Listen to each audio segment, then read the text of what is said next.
ഇപ്പോഴൊരു പുതിയ തെരഞ്ഞെടുപ്പുമായി ബന്ധപ്പെട്ട് തന്നെ ഒരു വാർത്ത എത്തുകയാണ്. പേരാമ്പ്രയിലെ സ്ട്രോങ് റൂം തുറന്നതുമായി ബന്ധപ്പെട്ട് ഇതിൻ്റെ വിവരങ്ങളുമായി ചേതനുണ്ട്. ഈ സംഭവത്തിൽ UDFിൻ്റെ ആവശ്യം തെരഞ്ഞെടുപ്പ് കമ്മീഷൻ തള്ളുന്നു. ഏറ്റവും പ്രധാനപ്പെട്ടത് പേരാമ്പ്ര ROയും കൊയിലാണ്ടി ROയും മാറ്റണമെന്നായിരുന്നു UDFിൻ്റെ ആവശ്യം. ഹൈക്കോടതിയിൽ നൽകിയ ഹർജി തെരഞ്ഞെടുപ്പ് കമ്മീഷൻ്റേതാണ്.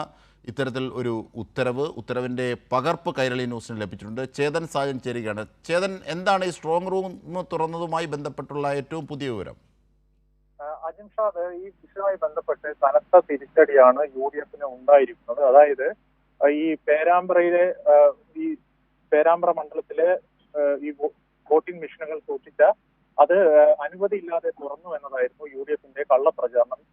ഇതിന്മേലാണ് ഈ റിട്ടേണിംഗ് ഓഫീസർക്കെതിരെ നടപടി സ്വീകരിക്കണമെന്ന് ആവശ്യപ്പെട്ട് കോൺഗ്രസിന്റെ DCC പ്രസിഡന്റായ അഡ്വക്കേറ്റ് K പ്രവീൺ കുമാർ ഹൈക്കോടതിയെ സമീപിച്ചത്. ഈ ഹൈക്കോടതി ഉത്തരവും ഉണ്ടായിരുന്നു. അതായത് 3 ദിവസത്തിനുള്ളിൽ നിലപാട് ഈ തെരഞ്ഞെടുപ്പ് കമ്മീഷൻ ഈ വിഷയവുമായി ബന്ധപ്പെട്ട് നിലപാട് അറിയിക്കണമെന്ന് നിർദ്ദേശവും നൽകിയിരുന്നു. ഇതുമായി ബന്ധപ്പെട്ട് ഓൺലൈനായി പ്രവീൺ കുമാറിന്റെ മൊഴി ഈ തെരഞ്ഞെടുപ്പ് കമ്മീഷനും ശേഖരിച്ചിരുന്നു. ഈ സംഭവത്തിലാണ് ഇപ്പോൾ തെരഞ്ഞെടുപ്പ് കമ്മീഷൻ ഹൈക്കോടതിയെ നിലപാട് അറിയിക്കുന്നത്.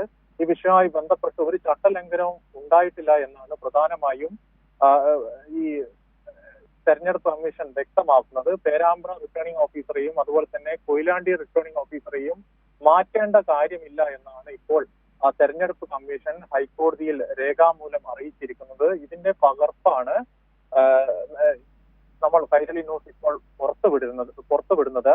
അതായത് സ്ട്രോങ് റൂം അല്ല തുറന്നത് എന്നാണ് പ്രധാനമായും ഈ ഉത്തരവിൽ പറയുന്നത്. അത് ഈ പേരാമ്പ്രയിലെ മെറ്റീരിയൽ റൂമാണ് തുറന്നത്. അത് ബന്ധപ്പെട്ട 3 പാർട്ടികളുടെയും ഏജന്റുമാരെ അറിയിച്ചായിരുന്നു.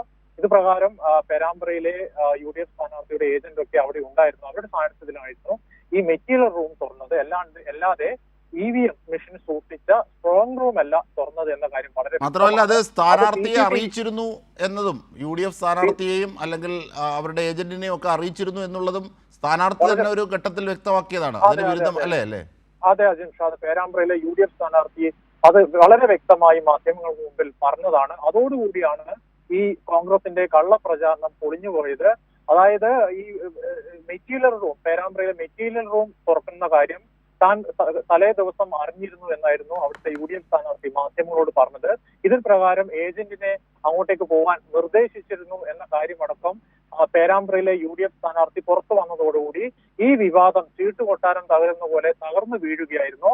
ഇതുമായി ബന്ധപ്പെട്ടാണ് ഈ പേരാമ്പ്രയിലും റിട്ടേണിംഗ് ഓഫീസറെയും അതുപോലെ തന്നെ കൊയിലാണ്ടി റിട്ടേണിംഗ് ഓഫീസറെയും മാറ്റണമെന്ന ആവശ്യവുമായി ഈ DCC പ്രസിഡന്റായ പ്രവീൺ കുമാർ ഹൈക്കോടതിയെ സമീപിക്കുന്നത്. 3 ദിവസം ഹൈക്കോടതി ഈ വിഷയത്തിൽ തീരുമാനമെടുക്കാൻ തെരഞ്ഞെടുപ്പ് കമ്മീഷനോട് പറഞ്ഞു. ഇതുമായി ബന്ധപ്പെട്ട് ഓൺലൈൻ ഹിയറിംഗും നേരത്തെ പറഞ്ഞ പോലെ കഴിഞ്ഞു.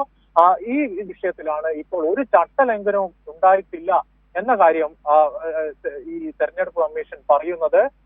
ഈ ഒരു കാരണവശാലും ഈ റിട്ടേണിംഗ് ഓഫീസർമാർക്കെതിരെ നടപടി എടുക്കേണ്ട സാഹചര്യമില്ല. അത് CCTV ഒക്കെ പരിശോധിച്ചു. അക്കാര്യത്തിൽ ഒരു ചട്ടലംഘനവും ഉണ്ടായിട്ടില്ല എന്നാണ്. അതായത് തെരഞ്ഞെടുപ്പ് കമ്മീഷൻ അടിയുറച്ച് പറയുന്നത് EVM സൂക്ഷിച്ച സ്ട്രോങ് റൂം തുറന്നിട്ടില്ല എന്ന കാര്യമാണ്. അതാണ് ഇപ്പോൾ ആ നിലപാടാണ് ഇപ്പോൾ ഹൈക്കോടതിയെ അറിയിച്ചിരിക്കുന്നത്. അജിംഷാദ്.